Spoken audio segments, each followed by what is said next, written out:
So on Russia, have you made a final decision about what sanctions or tariffs you might impose on Russia and when that might be? We're looking at a lot of things. We have big meetings coming up, as you know, in Saudi Arabia. That's going to include Russia. It'll be Ukraine. We'll see if we can get something done. Like to get something done. A lot of people died this week, as you know, in Ukraine. Not only Ukrainians, but Russians. So I think everybody wants to see it get done. We're going to make a lot of progress, I believe, this week. Is President Putin disrespecting you by attacking Ukraine when you're trying to make peace there? Is President Putin disrespecting you by attacking Ukraine when you're trying to make peace there? What did he do? Well, he's attacking Ukraine. Is he disrespecting me? Yeah. Who are you with? I'm Michael Burnbaum from Washington Post.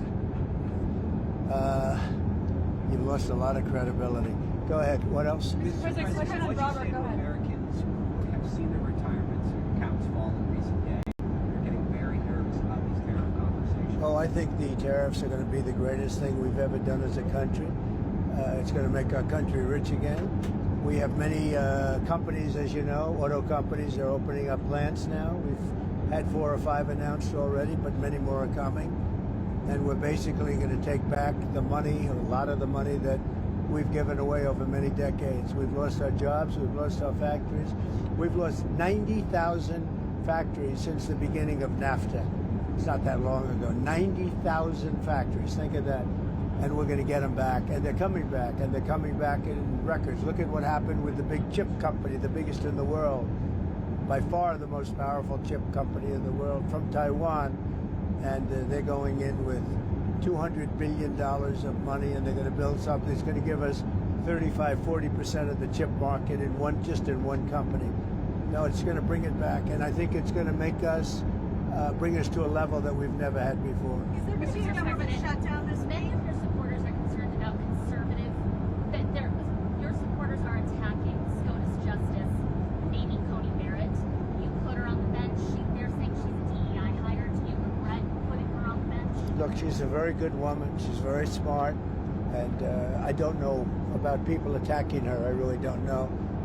I think she's a very good woman. She's very smart. Is there going to be a government shutdown at the end of this week? Could happen. I mean, the Democrats want that. They want to destroy the country. So I can't tell you, but it could happen. It shouldn't have happened, and it probably won't. I think the CR is going to get passed. We'll see, but it could happen. You never know. The Democrats are out of control. You saw that the other night during the speech when they wouldn't stand up for 2 of the young ladies were killed by illegal aliens. One with the cancer, the young man with the cancer, and all you want to do is stand up and applaud the man and the boy, the young boy, and nobody's ever seen anything like that. They're out of control. They've lost their minds. Mr. President, are you alarmed by escalatory rhetoric from the Chinese response to your tariffs, and are you planning to meet with Xi Jinping about trade anytime soon? No, they took that rhetoric back, as you know. They were very tough, and I said, whoa, what's that all about? That rhetoric was taken back. You know that, right? My question to you is... But if you know that, why would you ask that question? Are you planning to meet with Xi Jinping anytime soon? Yeah, at some point I will. I have a very good relationship with President Xi. Very good. And at some point I'll be meeting with him. Sir, do you think there's going to be a deal on TikTok soon? There could be. We're dealing with 4 different groups, and a lot of people want it, and it's up to me. So there could be. Who are you leaning towards? All 4 are good. Mr. President, you have said there's no feud between your cabinet members and Elon Musk. You Yeah. even had dinner with him last night, Secretary Rubio. However, tensions are high between your cabinet and Mr. Musk. How are you going to simmer down tensions? Does Mr. Musk need to back off? Well, I don't think the tensions are high. Look, Elon's a very special person, and these cabinet people are special people. You know, these are very successful people, or they wouldn't have gotten, they've attained the highest heights of government. And I think they have a fantastic relationship to Elon. And Doge has been incredible. Hundreds of billions of dollars of waste and fraud and abuse has been already found. And that doesn't mean they don't have a little bit of an argument here and there about something, or maybe personnel arguments. There's not too many contract arguments. Contracts have been found. This is much more than just personnel. We found hundreds of billions of dollars of fraudulent contracts, or very wasteful, but I think fraud. I think it's fraud. There was just another plane crash And I actually think really the cabinet, for the most part, I think they get along really well with Elon. There was just another plane crash in Pennsylvania today. Secretary Duffy's big concern is his department is being gutted. He's been, dealing with these crashes ever since he was sworn in. Does he have a legitimate concern? Well, that has nothing to do with the department. That was a small plane, and that would have happened whether you had a big department or a small department, as you understand.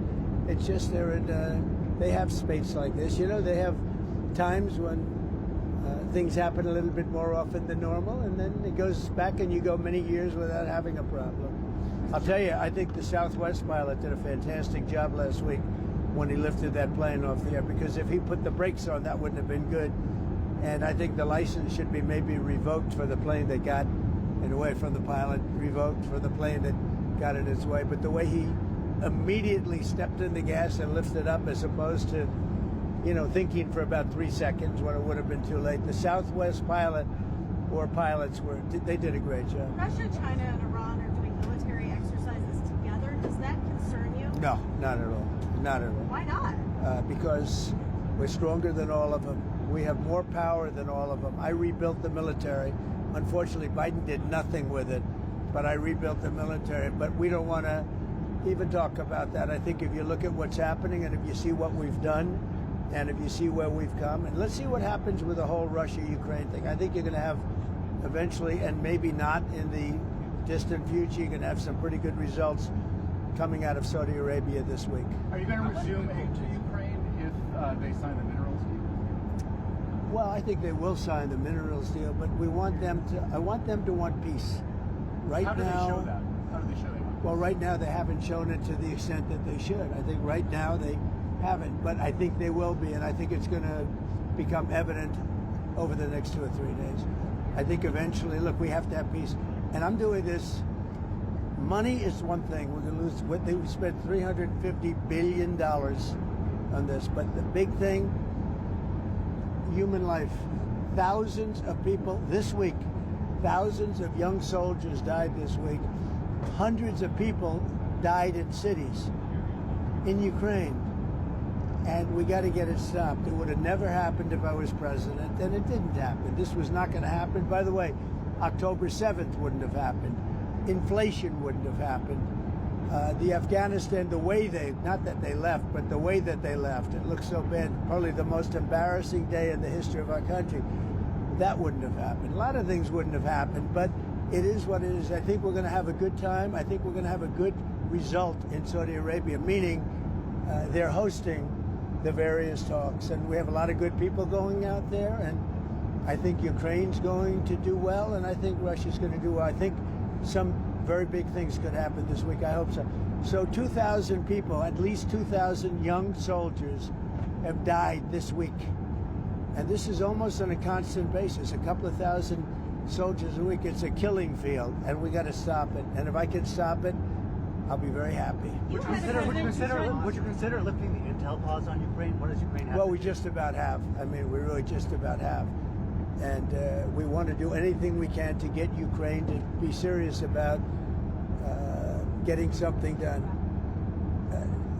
I say they don't have the cards. Nobody really has the cards. Russia doesn't have the cards. They don't have. What you have to do is you have to make a deal.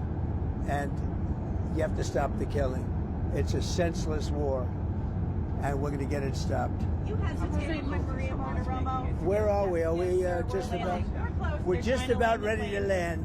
Are you worried about a recession? Maria Bartiromo asked you, and you kind of hesitated. I'll tell you what. Of course you hesitate. Who knows? All I know is this: we're going to take in hundreds of billions of dollars in tariffs, and we're going to become so rich you're not going to know where to spend all that money. I'm telling you. You just watch. We're going to have jobs. We're going to have open factories. It's going to be great. And the plane is landing. And thank you for a lot of good questions. Okay. Thank you very much, everybody. Thank you. President.